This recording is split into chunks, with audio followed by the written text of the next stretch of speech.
Now, for the latest, we are joined from Pretoria by our reporter, Chippy Shaik. And Chippy, a very good afternoon to you. Now, Chippy Shaik's testimony was expected to shed some light into the decisions made in the arms procurement deal. What has come out from his testimony so far, Chippy?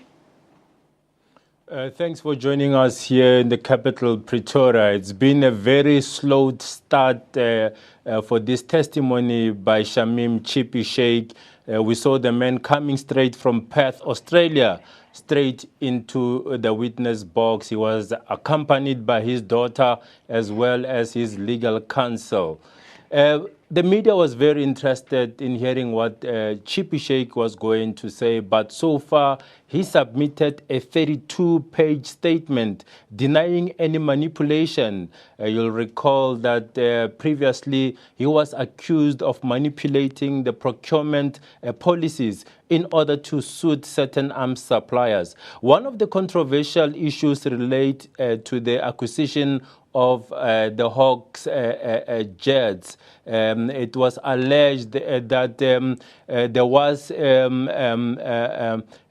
he issued an instruction or a directive that the costs should be left out of the equation when acquiring that type of aircraft, Alicia. Chippy, look, Shaik clearly states that his role was to, of course, coordinate. Did he, in fact, clarify this in detail as to exactly what his direct duties were, Chippy?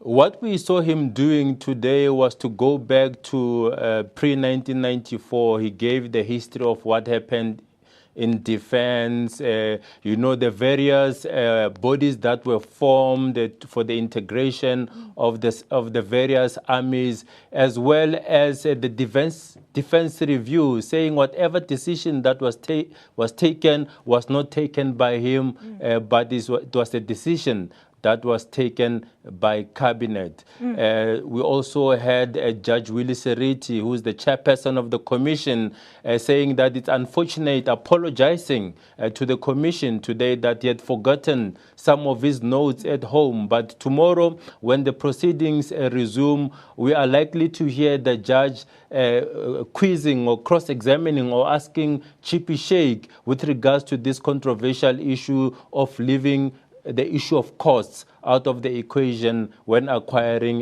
the Hawks fighter jets.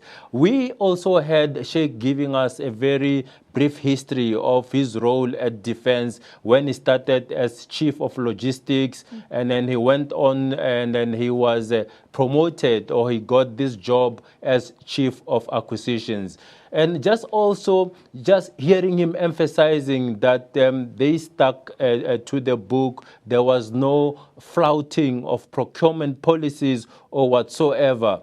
But it will be interesting to hear what will be happening going forward. Because what we have seen now, these people that are the so-called arms deal critics or the whistleblowers, they haven't come through today. So we don't know in the next 2 days or so when cross-examination time happens, if they will be arriving to ask those pertinent questions. Thank you so much for your time there. That's SABC reporter Chippy Shaik, SABC senior reporter, live to us from the Armsdeal Commission, sitting in Pretoria.